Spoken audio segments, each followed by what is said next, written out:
치앙마이에서 배우는 우리가 경영 전략을 한번 살펴보려고 하는데요.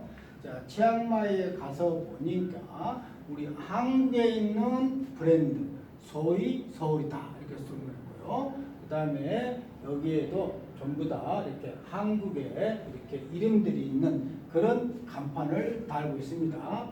그 다음에 춘천 닭갈비, 그 다음에 한국의 베이커리, 그 다음에 여행사도 있습니다. 여기에는 이렇게 여행사도인데 이런 것이 뭐 띄엄띄엄 있는 게 아니고 한 거리에 서로 이렇게 뭉쳐 있어서 서로 이제 관광객도 모집하고 한국에 오는 사람들이 하는 건데 저 위에 보면 또 효자동 이발소도 있습니다. 이렇게 그래서 해외에서 우리나라의 기업인들이 얼마나 활발하게 활동하느냐 그랬을 때 뭐 한국에 있는 브랜드 이런 네임도 굉장히 중요한 것 같더라 하는 겁니다. 그래서 이렇게 경영 전략에 있어서 한국에 있는 브랜드를 갖다가 해서 현지화를 시킨 거죠. 현지화 시키는 그런 전략을 하는 그런 브랜드 네이밍 이런 것을 볼 수가 있었고요.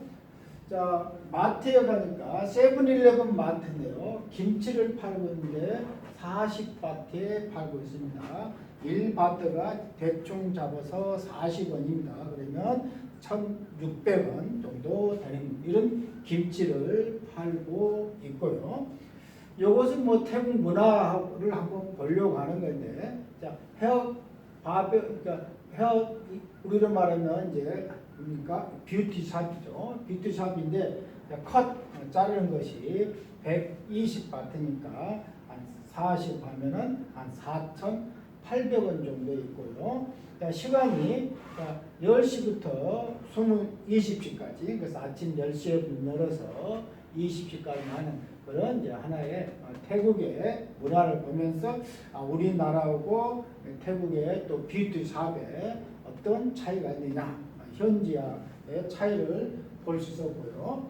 여기 왼쪽은 이제 뭐 커피샵입니다. 이제 커피샵인데 도심은 아니고 도심에서 약간 떨어져 있는데 자, 뭐 아메리카노가 한 45바트고 라떼가 50바트니까 50바트면 5, 4, 20, 한 2,000원 정도 되는 거죠. 그래서 물가는 이제 그 나라의 전체 물가 수준이 있어서 가는 건데 여러분도 경영에 있는 시간이 얼마냐? 7시 30분부터 오후 5시까지.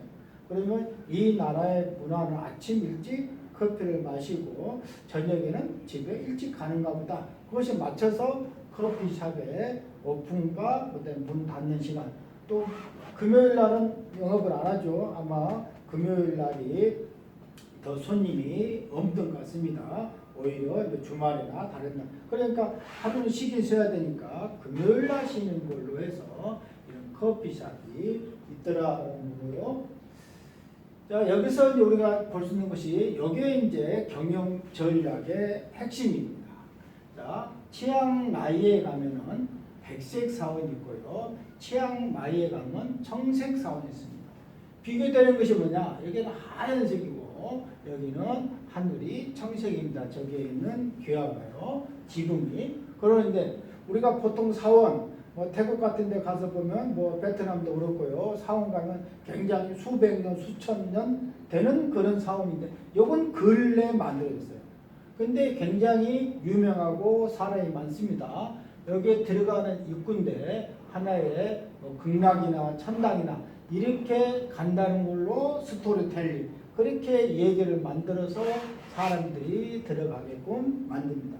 공짜 아닙니다. 자, 여기에 있는 백색 사원에 들어가려면 입장료를 내야 되는 겁니다. 그래서 여기 입장료 내고 돈을 버니까 자, 이쪽에 있는 사람이 또 아이들을 낸 겁니다. 자, 똑같이 해서는 자기가 특이점이 없죠. 그래서 저기 지붕을 청색으로 해놓고 정색 사원이다. 그래서 지금 큰 사원을 지금 이렇게 확장해서 하고 있는데 아직은 입장료를 받지는 않습니다. 왜냐하면 여기만큼은 아직 모른단 말이에요. 그런데 사람들은 여기 백색 청색 사원이 있으니까 여기도 와 좋네라고 관광객들이 많이 오고 있는데 앞으로 더 많이 오면은 입장료를 받겠죠. 그다음에 아직은 건설 중이니까 이제 완성이 덜 된 거죠. 완성 다 되면 입장료를 받게 될 겁니다. 하나의 경영학적인 측면에서 보게 되면은 자 이렇게 하얗게 칠해가지고 안에가 극락이나 천당 갈 수 있다는 그런 문을 통과해서 가는 스토리텔링을 만들어서 하나의 경영 측면에서 접근했다라는 것이 경영 기법으로 우리가 받을 만하고요. 자, 이것은 이제 방금 봤던 백색 사원에 이렇게 쭉 해갖고 이렇게 하나 뭐 이렇게 뭘 매달할 수 있는 것을 만들어 놨어요. 그래서 이렇게 지금 끝에서부터 쭉 매달아와서 지금 양쪽에서 하고 있죠. 근데 이게 뭐냐? 바로 요겁니다.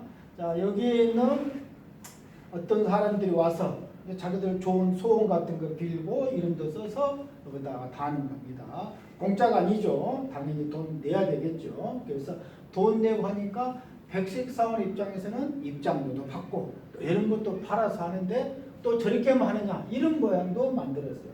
나무의 트리 모양이죠. 그래갖고 저기다가 이렇게 막 달아서 여러 개 하게 되면은 하나의 이쁜 모양도 나오고 또 이런 걸 다 다는 것이 달아주니까 이렇게 돈도 벌고 해서 하나의 백색 사원은 입장료뿐만 아니고 이렇게 뭔가 소원 같은 걸 달 수 있는 것을 이렇게 별로 이렇게 나쁘진 않죠. 모습이 쭉 해가지고 모양도 이쁘게 만드는 건데 이것도 하나의 경영 측면에서 한번 우리가 생각해 볼 상황이다라고 생각을 했고요.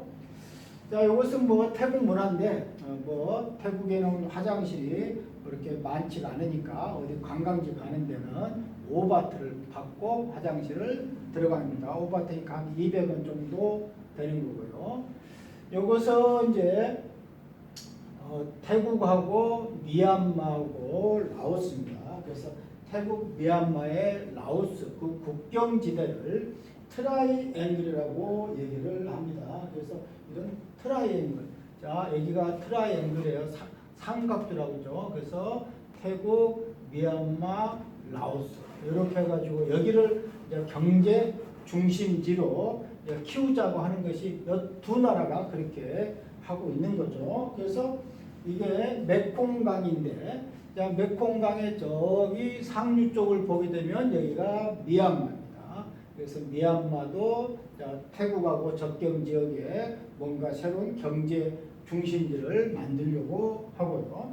여기는 라오스인데, 이 라오스도 자, 메콩강의 바로 건너쪽인데, 여기는 태국입니다. 태국에서 건너간 거기에다가 배 타고 가면 여기다 이렇게 지금 뭔가 경제 특구를 만들어서 개발을 하려고 하는 겁니다. 이것이 이제 장점이 세계 국가가 나란히 있다는 거죠. 서로 접경지대에 있기 때문에 그 접경지대에서 하게 되면은 전체적으로 개발을 잘 할 수 있다 해서 이렇게 여기에 있는 이런 데다가 이렇게 해가지고 세 개 나라의 국경지대에다가 해서 태국은 그곳에 또 의해서 관광 수입도 얻게 되고요. 그래서 그런 역할을 하고 있는 것이 지금 골든 트라이앵글이다. 그래서 약간 이것도 또 경제 측면에서 국경지대 이렇게 경제를 개발할 수 있는 그런 또 아이디어를 가지고 하는구나라고 그래서 우리가 이것도 하나의 또 경영 측면에서 우리가 하나의 받아들일 수 있다라고 생각을 합니다.